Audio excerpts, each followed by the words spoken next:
tonight I will read an excerpt from Transmaterialities. Trans/matter/realities and queer political imaginings. By Karen Barad. Originally published in GLQ, a journal of lesbian and gay studies, published by Duke University Press. Lightning is a reaching toward, an arcing disjuncture, a striking response to charged yearnings. A dark sky. Deep darkness, without a glimmer of light to settle the eye. Out of the blue, tenuous electrical sketches scribbled with liquid light appear/disappear faster than the human eye can detect. Flashes of potential, hints of possible lines of connection alight now and again. Desire builds, as the air crackles with anticipation. Lightning bolts are born of such charged yearnings.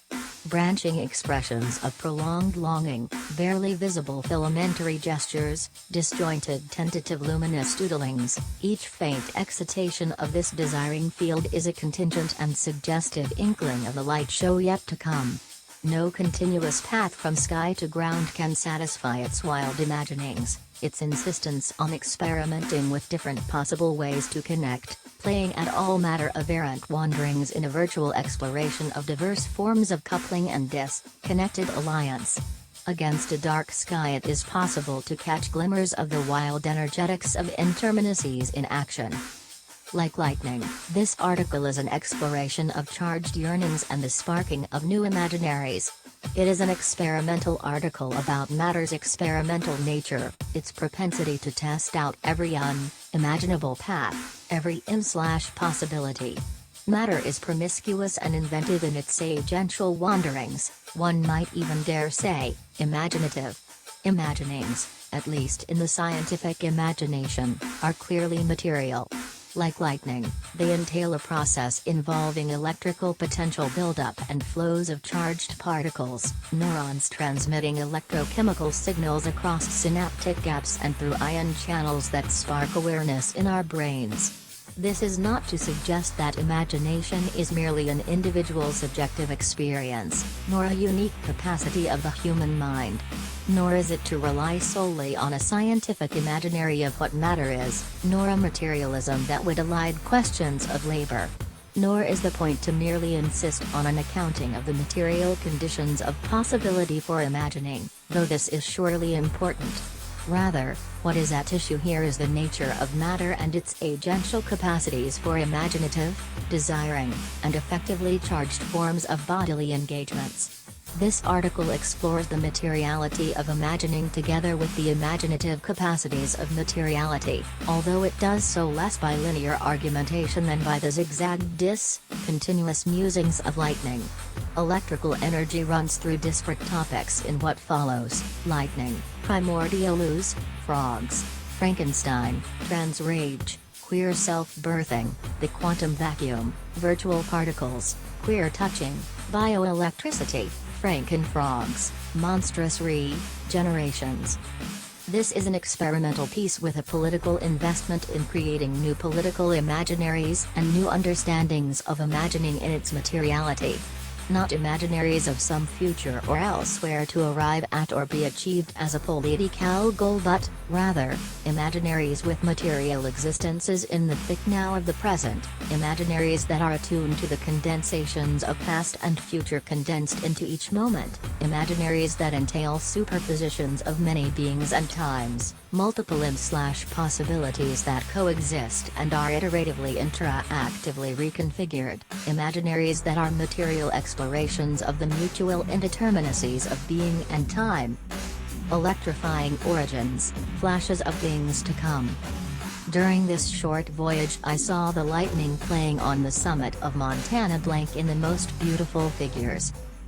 Mary Shelley, Frankenstein. Lightning is an energizing play of a desiring field. Its tortuous path is an enlivening exploration of possible connections. Not a trail from the heavens to the ground, but an electrifying yearning for connection that precedes this and that, here and there, now and then. Lightning is a striking phenomenon. It jolts our memories, flashing images on the retina of our mind's eye. Lightning arouses a sense of the primordial, enlivening questions of origin and materialization. It conjures haunting cultural images of the summoning of life through its energizing effects, perhaps most memorable in the classic films Der Golem, 1920, and Frankenstein, 1931. And it brings to mind credible, if not uncontroversial, scientific explanations of the electrifying origins of life. Nature's fury, shocking primordial ooze to life, an energizing jump start. Lightning, it seems, has always danced on the razor's edge between science and imagination. Working with his mentor, the Nobel laureate Harold Urey, in 1953, the chemist Stanley Miller began a series of experiments that would lend support to Alexander Rothman and J.S.B. Haldane's hypothesis that primitive conditions on Earth would be favorable for the production of organic molecules, the basis for the evolution of life, out of inorganic ones. For Miller used a sparking device to mimic lightning, a crucial ingredient in this Genesis story. Filling a flask with water, methane, ammonia, and hydrogen, Miller sent electrical currents through the mixture. Analyzing the resulting soup of chemicals, he found the evidence that he was looking for, a brown broth rich in amino acids, the building blocks of proteins. It was as if they were waiting to be bidden into existence. Suddenly the origin of life looked easy. Marking the beginning of experimental research into the origins of life, the Miller-Urey experiment did not seal the deal, but it was powerfully evocative of what might, yet, have been. The theory of the electrical origins of life, inorganic matter shocked into life's organic building blocks by an electrifying energy, whose own animacy seems to belie the alleged lifelessness of so-called inanimate matter, is a controversial piece of science that created a fair amount of heat during Miller's lifetime. But no matter how many times skeptics claim to have put it to rest, it continues to be revived. Miller's latest experiment was completed in 2008. He was dead by then. The experiment had begun 55 years earlier. Miller's intellectual offspring discovered, after his death, that he had not analyzed all his data. Opening the well-marked vials that lay dormant for decades, the researchers performed the analysis. They were shocked and delighted to be able to draw a significantly more compelling result from a once-dead experiment that would breathe new life into the theory. Miller's data revealed not 5 but 23 amino acids. Characterizing Miller's experimental apparatus as a Frankenstein-esque contraption of glass bulbs, Scientific American completes the electrical circuit of cultural associations. Shocking brute matter to life. What makes us think that matter is lifeless to begin with? Lightning mucks with origins. Lightning is a lively play of indeterminacy, troubling matters of self and other, past and future, life and death. It electrifies our imaginations and our bodies. If lightning enlivens the boundary between life and death, if it exists on the razor's edge between animate and inanimate, does it not seem to dip sometimes here and sometimes there on either side of the divide? It was in witnessing lightning's enormous power that Victor Frankenstein took upon himself the mantle of science. When I was about 15 years old, we witnessed a most violent and terrible thunderstorm. As I stood at the door, on a sudden I beheld a stream of fire issue from an old and beautiful oak which stood about 20 yards from our house, and so soon as the dazzling light vanished, the oak had disappeared, and nothing remained but a blasted stump. Before this I was not unacquainted with the more obvious laws of electricity. On this occasion a man of great research in natural philosophy was with us, and excited by this catastrophe, he entered on the explanation of a theory which he had formed on the subject of electricity and galvanism, which was at once new and astonishing to me. And thus Victor Frankenstein was converted to galvanism. Galvanism inspired both Mary Shelley and her famed protagonist. Shelley was fascinated by the experiments of her contemporary, Luigi Galvani, an 18th-century physician, anatomist, and physiologist who, while preparing dinner on his balcony one stormy night, the atmosphere crackling with electrical buildup, noticed something uncanny that would change the course of his scientific studies. As he touched the frog legs, strung out on a line before him, with a pair of scissors, they twitched. Thereafter, he took it upon himself to study in a systematic fashion the application of electricity, the spark of life, as Shelley referred to it, to frog legs and other animal parts. Galvani concluded that electricity was an innate force of life, that in animal electricity pervaded living organisms. As Jessica Johnson writes, Galvani proved not only that recently dead muscle tissue can respond to external electrical stimuli, but that muscle and nerve cells possess an intrinsic electrical force responsible for muscle contractions and nerve conduction in living organisms.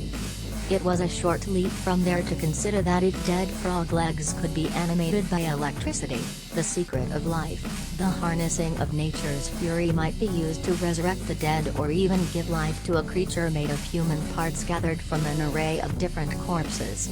In the introduction to Frankenstein, Shelley writes, perhaps a corpse would be reanimated. Galvanism had given token of such things. Perhaps the component parts of a creature might be manufactured, brought together, and endured with vital warmth.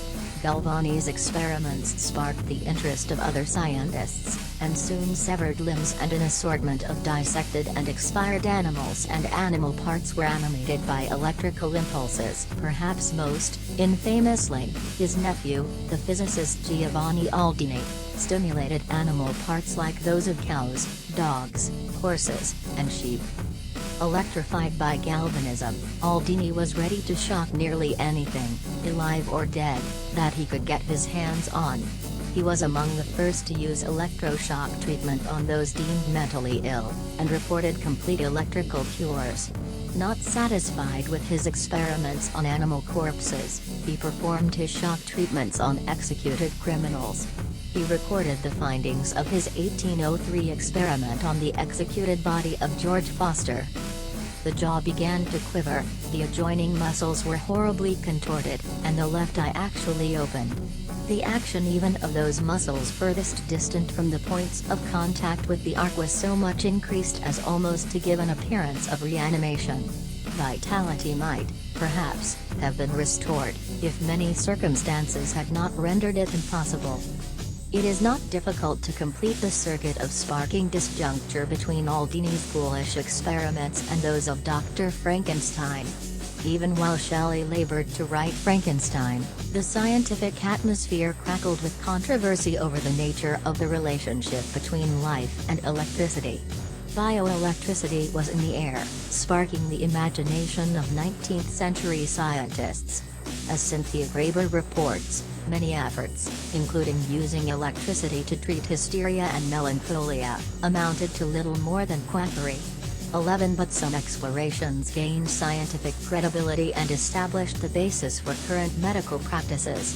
For example, a textbook published in 1816 suggests the use of electric shock to revive a stopped heart. Monstrous selves, transgender empowerment, transgender rage. The monster always represents the disruption of categories, the destruction of boundaries, and the presence of impurities, and so we need monsters and we need to recognize and celebrate our own monstrosities. Judith Halberstam, Skin shows. Electricity can arrest the heart. It is also capable of bringing a heart back from a state of lifelessness. It can animate its rhythmic drumbeat, the periodic pulsing of life's electrical song, in once arrested or arrhythmic hearts. Monstrosity, like electrical jolts, cuts both ways. It can serve to demonize, dehumanize, and demoralize. It can also be a source of political agency. It can empower and radicalize. In an unforgettable, powerful, and empowering performative piece, My Words to Victor Frankenstein Above the Village of Chamonix, Susan Stryker embraces the would-be epithet of monstrosity, harnessing its energy and power to transform despair and suffering into empowering rage, self-affirmation, theoretical inventiveness, political action, and the energizing vitality of materiality in its animating possibilities. Remarking on her affinity with Frankenstein's monster, she writes, "The transsexual body is an unnatural body. It is the product of medical science. It is a technological construction. It is flesh torn apart and sewn together again in a shape other than that in which it was born. In these circumstances, I find a deep affinity between myself as a transsexual woman and the monster in Mary Shelley's Frankenstein. Like the monster, I am too often perceived as less than fully human due to the means of my embodiment. Like the monsters as well, my exclusion from human community fuels a deep and abiding rage in me that I, like the monster, direct against the conditions in which I must struggle to exist. Making political and personal alliance with Frankenstein's monster, she intervenes in naturalizing discourses about the nature of nature, an emphasis that resonates with themes in this essay. Hearken unto me, fellow creatures. I who have dwelt in a form unmatched with my desire, I whose flesh has become an assemblage of incongruous anatomical parts, I who achieve the similitude of a natural body only through an unnatural process, I offer you this warning: the nature you bedevil me with is a lie. Do not trust it to protect you from what I represent, for it is a fabrication that cloaks the groundlessness of the privilege you seek to maintain for yourself at my expense. You are as constructed as me, the same anarchic womb has birthed us both. I call upon you to investigate your nature as I have been compelled to confront mine. This passage speaks with razor-sharp directedness to those who would position their own bodies as natural against the monstrosity of trans-embodiment. Examine your own nature, stretch your own body out on the examining table, do the work that needs to be done on yourself, with all discharges intended multiple meanings, and discover the seams and sutures that make up the matter of your own body. Materiality in its entangled psychic and physical manifestations is always already a patchwork, a suturing of disparate parts. Toward the end of the piece, Stryker embraces the fecundity of the chaos and blackness, the anarchic womb, as the matrix for generative non-heterosexual reproductive birthing, for we have done the hard work of constituting ourselves on our own terms, against the natural order. Though we forego the privilege of naturalness, we are not deterred, for we ally ourselves instead with the chaos and blackness from which nature itself spills forth. This is a reference to the entangled birthing story that Stryker tells. She begins by sharing with the reader the joys and the pain of being in intimate connection with her partner while she was giving birth. This is a birth born of queer kinship relations, not the product of a heteronormative coupling, but a phenomenon rich with multiple entanglements, including a markedly non-normative delivery room support team. Stryker is attuned to her partner during the birth, bodily and emotionally, yet she is also painfully aware that the physicality of birthing a being from her own womb is denied to her by the specificity of her constructed enfleshment. She describes the raw pain of being part of a process that she could not bring to fruition in the bodily way that she yearns for. This gives way to a painful birthing of transgender rage that becomes, in turn, the womb through which she rebirths herself. This radically queer configuring of space-time mattering constitutes an uncanny topological dynamic that arrests straight tales of birthing and kinship, and gives birth to new modes of generativity, including but not limited to the generativity of a self-birthed womb. It is nearly impossible not to feel the tug of other entanglements in this queer origin story. In particular, this story reverberates with a queer reading of the Genesis moment when the Earth emerges out of the chaos and the void, from the chaotic nothingness, an electrifying atmosphere silently crackling with thunderous possibilities. Nature emerges from a self-birthed womb fashioned out of a raging nothingness. A queer origin, an originary queerness, an originary birthing that is always already a rebirthing. Nature is birthed out of chaos and void, tohu, an echo, a diffracted/differentiating/differencing murmuring, an originary repetition without sameness, regeneration out of a fecund nothingness. Quantum field theory, nothingness as the scene of wild activities. Physicists took the vacuum as something substantial, the scene of wild activities. Cow and Schubert. Nothingness. The void. An absence of matter. The blank page. Utter silence. No thing, no thought, no awareness. Complete ontological insensibility. From the viewpoint of classical physics, the vacuum is complete emptiness, it has no matter and no energy. But the quantum principle of ontological indeterminacy calls the existence of such a zero-energy, zero-matter state into question, or, rather, makes it into a question with no decidable answer. Not a settled matter, or, rather, no matter. And if the energy of the vacuum is not determinately zero, it is not determinately empty. In fact, this indeterminacy not only is responsible for the void not being nothing, while not being something, but may in fact be the source of all that is, a womb that births existence.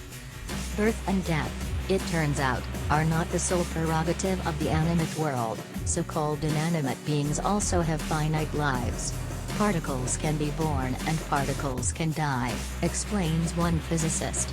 In fact, it is a matter of birth, life, and death that requires the development of a new subject in physics, that of quantum field theory. Quantum field theory is a response to the ephemeral nature of life.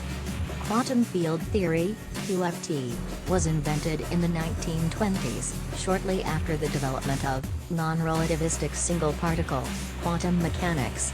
It is a theory that combines insights from the classical theory of electromagnetic fields, mid-19th century, special relativity, 1905, and quantum mechanics, 1920s. QFT takes us to a deeper level of understanding of quantum physics. It has important things to say about the nature of matter and nothingness and the indeterminateness of their alleged distinguishability and separability. QFT is a call, an alluring murmur of the insensible within the sensible to radically work the nature of being and time. According to QFT, the vacuum cannot be determinately nothing because the indeterminacy principle allows for fluctuations of the quantum vacuum. How can we understand vacuum fluctuations?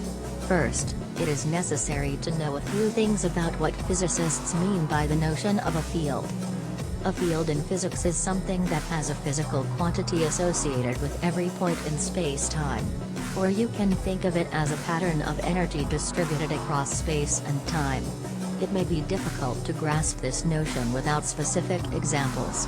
Consider a bar magnet with iron filings sprinkled around it. The filings will quickly line up in accordance with the strength and direction of the magnetic field at every point. Or consider an electric field. The electric field is a desiring field born of charged yearnings. When it comes to mutual attraction, the rule is opposites, that is, opposite charges attract. The notion of a field is a way to express the desires of each entity for the other. The attraction between a proton, a positively charged particle, and an electron, a particle with negative charge, can be expressed in terms of fields as follows. The proton emanates an electric field. The field travels outward in all directions at the speed of light. When the electric field of the proton reaches the electron, it feels the proton's desire pulling it toward it. Likewise, the electron sends out its own field, which is felt by the proton. Sitting in each other's fields, they feel a mutual tug in each other's direction. Now we add quantum physics and special relativity to classical field theory.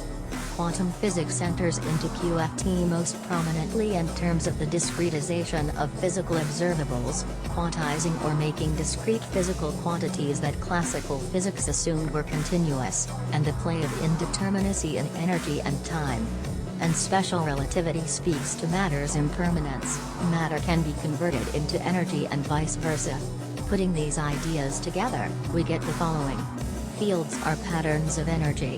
When fields are quantized, the energy is quantized.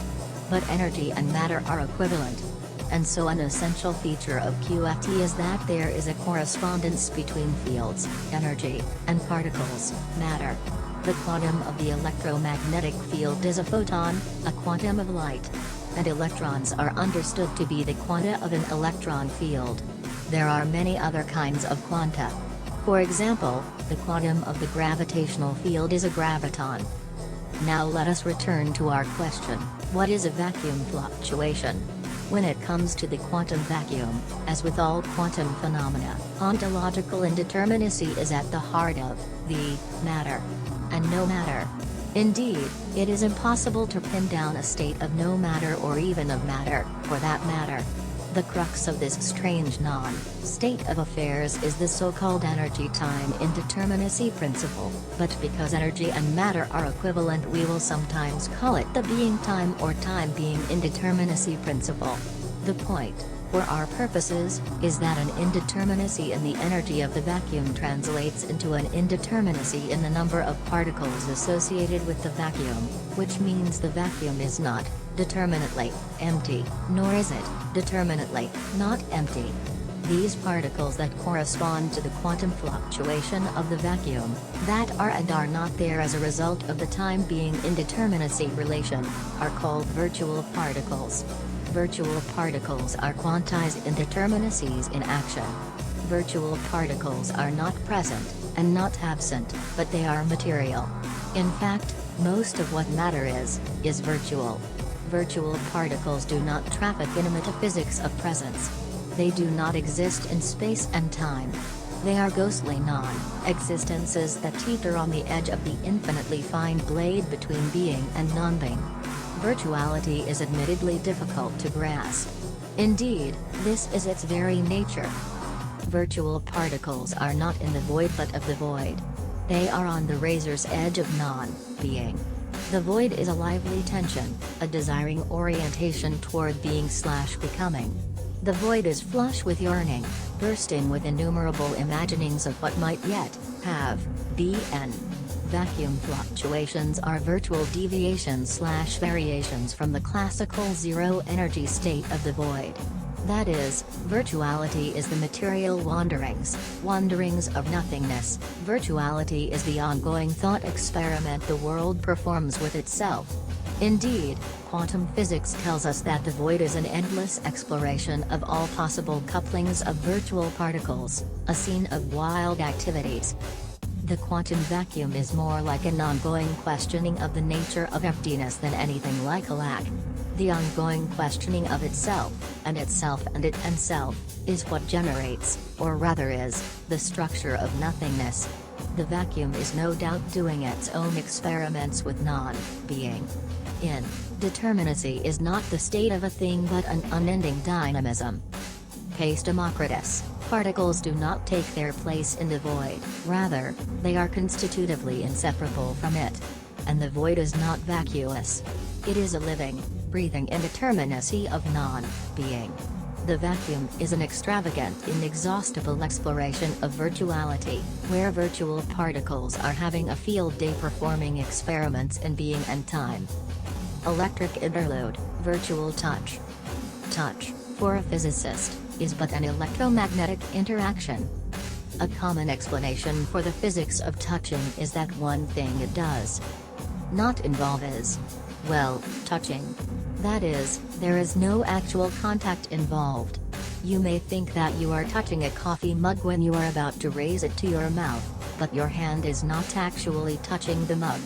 Sure, you can feel the smooth surface of the mug's exterior right where your fingers come into contact with it, or seem to, but what you are actually sensing, physicists tell us, is the electromagnetic repulsion between the electrons of the atoms that make up your fingers and those that make up the mug. Electrons are tiny negatively charged particles that surround the nuclei of atoms, and having the same charges they repel one another, much like powerful little magnets. As you decrease the distance between them, say, between the electrons that constitute the outer edges of the atoms of your fingers and those of the mug, the repulsive force increases. Try as you might, you cannot bring two electrons into direct contact with each other. The reason that the desk feels solid, or the cat's coat feels soft, or we can, even, hold coffee cups in one another's hands, is an effect of electromagnetic repulsion. All we really ever feel is the electromagnetic field, not the other whose touch we seek. Atoms are mostly empty space, and electrons, which lie at the farthest reaches of an atom, hinting at its perimeter, cannot bear direct contact.